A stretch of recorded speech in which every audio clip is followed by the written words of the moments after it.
تازہ ترین ویڈیوز کے لیے چینل کو سبسکرائب کر کے بیل آئیکن اور آل نوٹیفیکیشن پر کلک کریں تاکہ آپ کو ملے ہر اپڈیٹ سب سے پہلے۔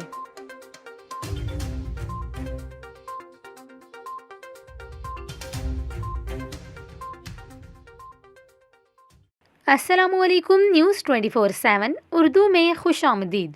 ناظرین، ابھی آپ کو بتائیں، محکمہ موسمیات نے کراچی شہر میں 3 دن شدید سردی کی پیشگوئی کی ہے۔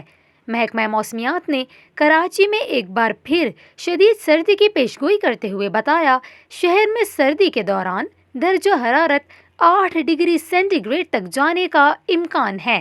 محکمہ موسمیات کے مطابق مغربی ہواؤں کا ایک سسٹم 23 جنوری کو ملک کے شمالی حصے پر اثر انداز ہو سکتا ہے۔ مغربی سسٹم کے باعث کراچی میں بھی 3 سے 4 روز سردی کی لہر برقرار رہ سکتی ہے اور 24 سے 26 جنوری کے دوران سردی کی شدت میں اضافہ ہونے کا امکان ہے۔